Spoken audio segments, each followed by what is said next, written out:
Salut, c'est Mimi pour la micro-sieste.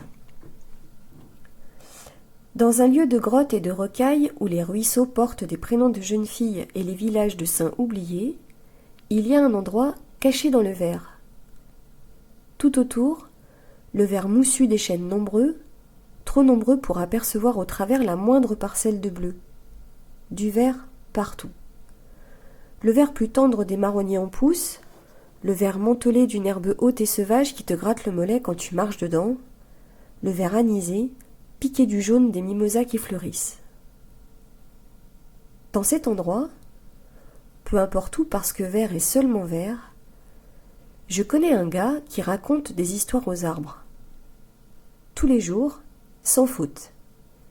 Il raconte des histoires aux arbres, prend soin des feuilles, taille des vieux sarments de vigne trop tordus, des oliviers séculaires qui ne sont pas à lui et dont il tire une huile verte pour les autres, qui récolte les pommes des pommiers sauvages quand il y en a trop, et caresse tendrement l'écorce du cad pour le donner à brûler et purifier ta maison. Il donne, offre, troque, partage, sans attendre quoi que ce soit, parce que ce gars-là fait partie de ceux qui pensent qu'on n'a pas à gagner sa vie parce qu'on nous l'a filé gratos, et que perdre son temps n'existe pas. Dans cet endroit-là, au milieu des bambous et caché sous les iris, il y a cette petite maison refuge où le gars qui raconte des histoires aux arbres tisse aussi des liens avec les vivants, juste parce qu'être mort à l'intérieur, c'est vraiment pas terrible. Ce gars-là, qui demande rien, il a stoppé net l'idée de tirer profit de la destruction du monde végétal. Il a stoppé l'idée de tirer profit du monde tout court. Il a stoppé net l'idée de tirer profit. Il a stoppé net l'idée de tirer. Il a chopé ce petit mas qui s'écroulait au milieu d'une forêt de ronces, de roches et de trous. Et ce gars-là, depuis 20 ans, il remet en santé son petit bout de forêt, comme il dit.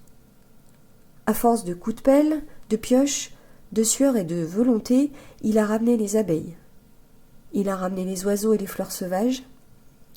Il a dégagé des kilomètres de chemin qui accueillent à nouveau des gosses, des randonneurs, des amoureux, des kleps, des crottes de lapin, des gens complètement paumés. À côté de la maison de bois, pour les gens paumés, les kleps, les gosses, les randonneurs, et même les crottes de lapin, il a planté une yourte et une roulotte.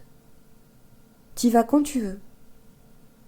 Il te demande seulement de prendre soin de la forêt, de la respecter, de l'aimer, et de lui filer un petit coup de main de temps en temps. Pour la forêt, seulement pour elle, la dame du monde comme il l'appelle. Et puis un peu aussi pour toi d'ailleurs, parce que si t'es pas trop bouché, quelque part ça te fera pas de mal de mettre les mains dans le cambouis. Tu la sens la sauge là, quand tu brasses la terre? Dans ce lieu-là, te maquille de source. À l'est du sud, Giono n'est pas mort. L'homme qui aimait les arbres, l'homme qui aimait les hommes, est toujours là. Celui qui se fout complètement d'hier et ne voit que maintenant.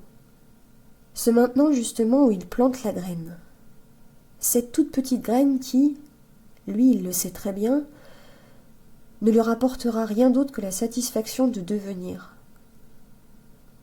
Devenir plus tard un arbre pour quelqu'un d'autre. C'est le seul pari sur l'avenir qui tienne vraiment la route.